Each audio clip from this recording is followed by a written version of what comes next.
From the following trial balance of Sumit prepare trading and profit loss accounts for the year ending 31 March 2018 and balance sheet as on the date.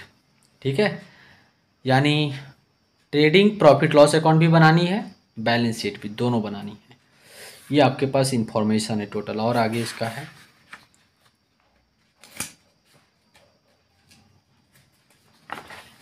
ये total information है इसका, देखो।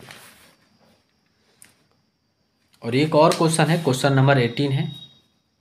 इसमें आप लोग का find भी करना है, क्या निकालना है, तो प्रॉफिट यहाँ पे फाइंड करना है। देखो एक प्रॉफिट ये फाइंड करनी है, ठीक है। चलो कैसे देखिए बनाते हैं इसको भी हम लोग। आइए ऐसा करते हैं, हम लोग एक साथ बनाते हैं, एक बार में फटाफट बन जाएगा दोनों, ठीक है। आप लोग भी थोड़ा ध्यान देना कैसे एक साथ बनाता हूँ। एक बार पढ़ेंगे क्वेश्चन और एक बार में बैलेंस शीट भी और ट्रेडिंग प्रॉफिट लॉस अकाउंट भी, दोनों एक साथ में बनेगा हम लोग का। ये देखिए फटाफट थोड़ा बनाना होगा ना, बहुत लॉन्ग हो जाएगा। क्या किया जाए, ये सॉल्व जो है ना, देखिए एक बार आप समझ गए स्टूडेंट्स, ये मत दिमाग में रखिए कि हमें सभी सेटों को देखना जरूरी है। अगर हम मेरे हिसाब से चलोगे तो अब एक सेट का भी अगर देख लिए ना, और अगर पूरा एक सेट का क्वेश्चन खुद से सॉल्व करना आ गया ना, बाकी क्वेश्चन तो ऐसे ही बन जाएगा।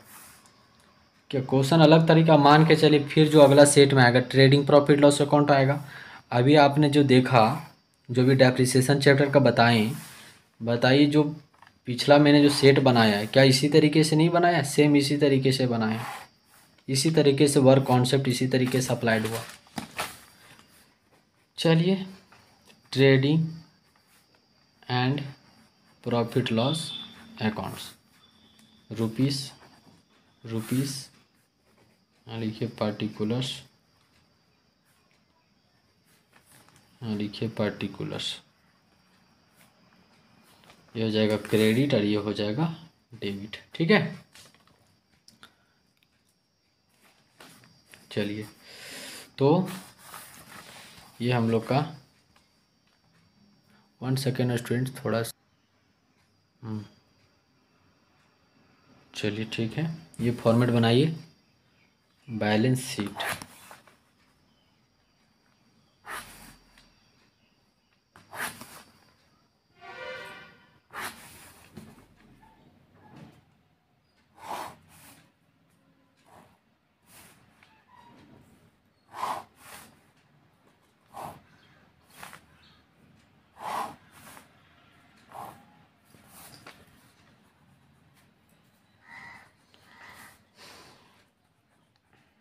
ओहो ये इधर क्या हो जाएगा, एसेट्स, और इधर क्या हो जाएगा, लायबिलिटीज।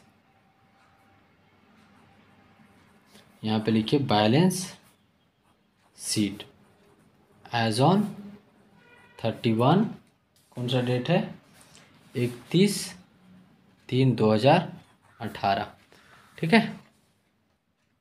चलिए फॉर्मेट हम लोग का तैयार हो चुका है। अब हम लोग पढ़ते जाना है और लिखते जाना है।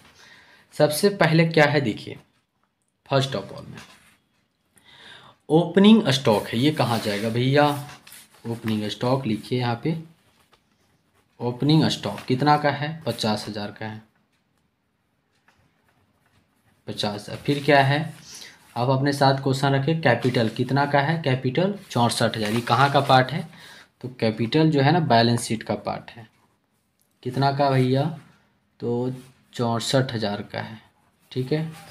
चलो परचेज तो यहाँ का पार्ट है, दिख रहा है ना सभी को, 64 परचेज कितना का है, 4 लाख का है,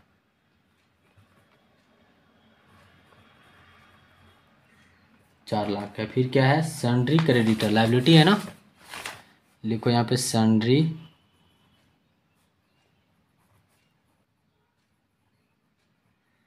क्रेडिटर कितना का है जी, 35,000 का है। ड्राइंग, ये कहाँ का पार्ट है, ड्राइंग तो थोड़ा जो यहाँ पे देखना कहाँ मैं रखता हूँ, थोड़ा मैं लिख दिया हूँ कैपिटल यहाँ पे। चलो एक से काम करना आप लोग, ड्राइंग एक से माइनस होगा, कहाँ पे होगा तो मैं यहाँ कर देता हूँ, कोई दिक्कत नहीं है। जो नेट प्रॉफिट आएगा ना, नेट प्रॉफिट को यहाँ लिख देंगे और यहाँ माइनस कर देंगे ड्राइंग को। ठीक है, तो कितना ड्राइंग है, 16,000 का है। लो यहाँ माइनस हो जाएगा। ठीक है, उसके बाद जो है कैश है, कैश तो इधर का पार्ट है, एसेट साइड का, दिख रहा है सभी को। देखो कैश कितना का है, 7,800, 7,800। फिर क्या है, लीज होल्ड प्रॉपर्टी, ये तो भी आपका एसेट्स ही है, लिखो।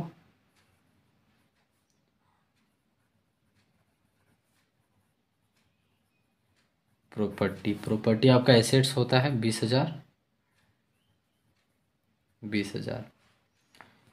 सैलरी ये आपका खर्च है, थोड़ा सा अब दिक्कत होगा। देखिए मान के चलिए यहाँ पे आ जाएगा आपका ग्रॉस प्रॉफिट, नहीं इतना दूर। ठीक है, आपको जैसा कि पता है यहाँ पे क्या आता है, ग्रॉस प्रॉफिट आएगा इधर, यहाँ पे निकलेगा ना, यहाँ पे निकल के आएगा ग्रॉस, दिख रहा है ग्रॉस प्रॉफिट, और ये सीडी निकल के आएगा यहाँ पे, तो ये बीडी होगा। ठीक है, तो बाकी यहाँ पे इनडायरेक्ट खर्चा होगा, जिसमें से पहला है सैलरी एक्सपेंसेस है, कितना है 12,000। थोड़ा मैं एक एक करके नहीं बना रहा हूँ क्योंकि थोड़ा जल्दी बने, फास्ट। आप अगर आप जान गए हैं, अगर आप एक्सपर्ट हो गए हैं पहचानने के लिए कि कौन सा आइटम कहाँ जाएगा, तो आप इसी तरीके से बनाइए, फास्ट बनेगा। ठीक है, अब कितना एक बार बनाए, एक बार ट्रेडिंग अकाउंट के लिए, फिर बैलेंस शीट पढ़ो, है ना, तो थोड़ा टाइम लगता है। सन्ड्री डेटर ये आपका एसेट्स है, तो लिखो सर सन्ड्री, शॉर्ट में लिख दे रहा है। ठीक है, सन्ड्री डेटर दिख रहा है ना, सन्ड्री डेटर कितना का है, 80,000 का है।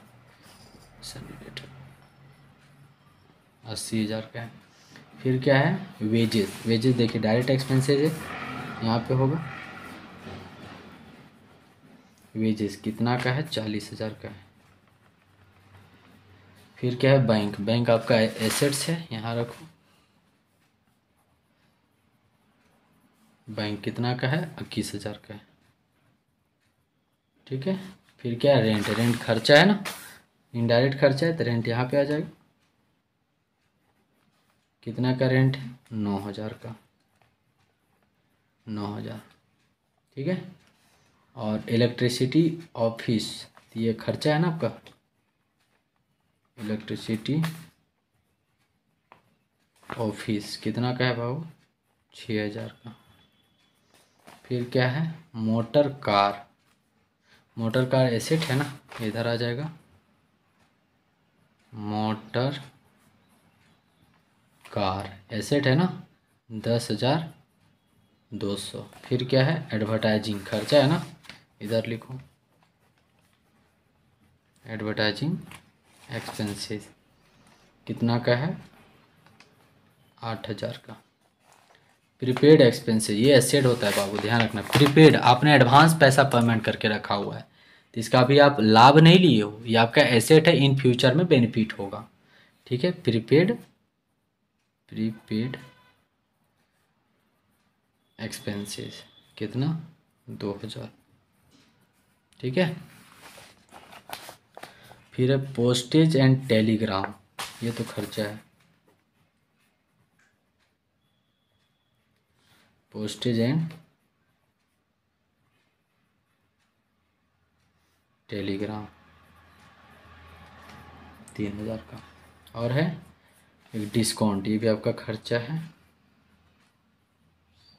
डेबिट है, खर्चा है 11,400।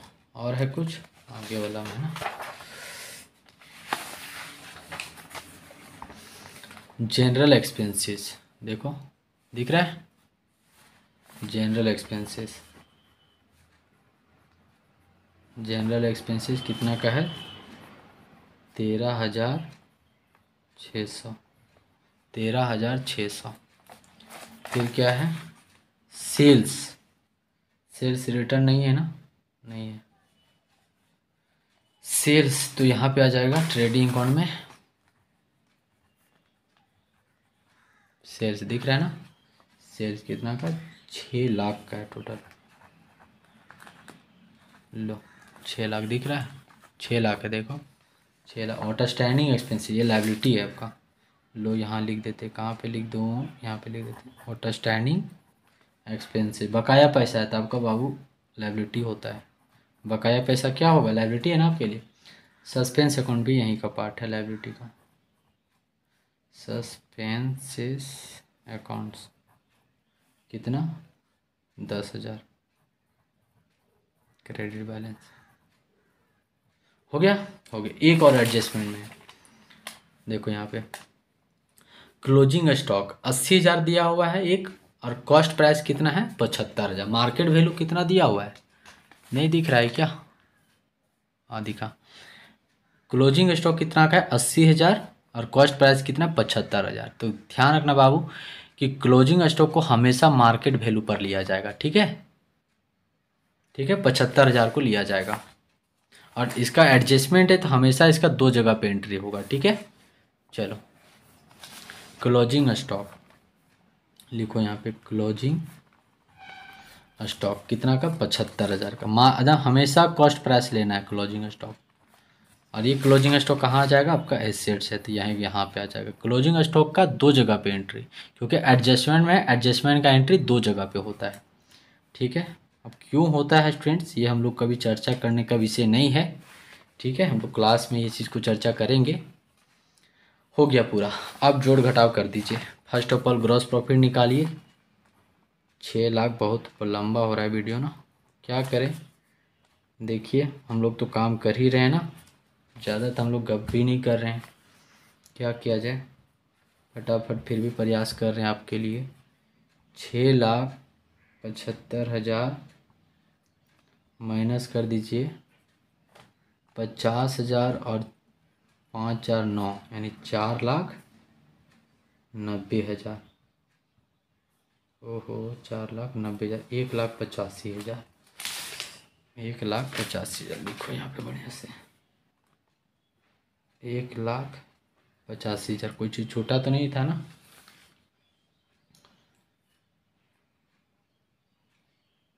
चलिए ठीक। अब इसको देखो 1,85,000 को यहाँ पे लाओ, 1,85,000, इसको टोटल यहाँ पे करिए 1,85,000,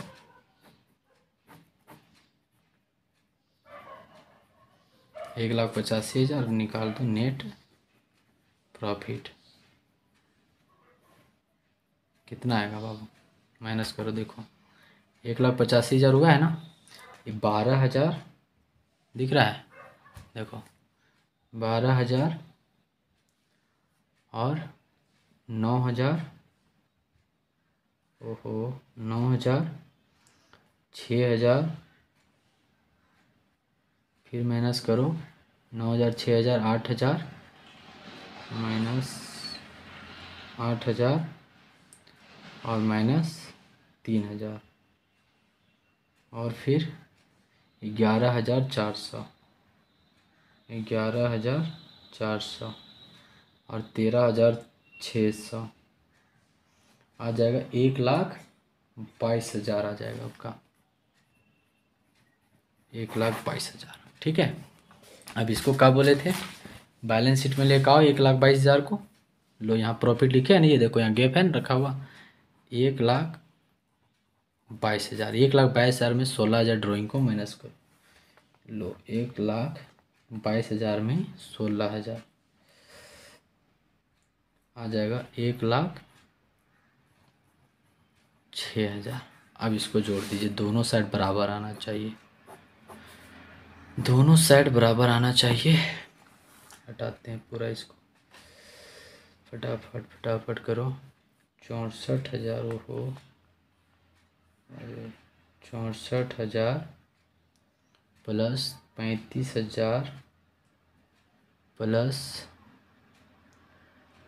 35,000 हो गया, 1,06,000, 1,06,000 प्लस 1,000 और 10,000, 11,000। एक बार जोड़ देते हैं, 11,000, 2,16,000। इधर ऐड करो, कितना है ये? 7,800 है ना। 7,800 प्लस 20,000 प्लस 21,000, 10,200 प्लस 2,000 और प्लस 75,000, 2,16,000। ये इक्वल आ गया, आपका करेक्ट हो गया। ठीक है।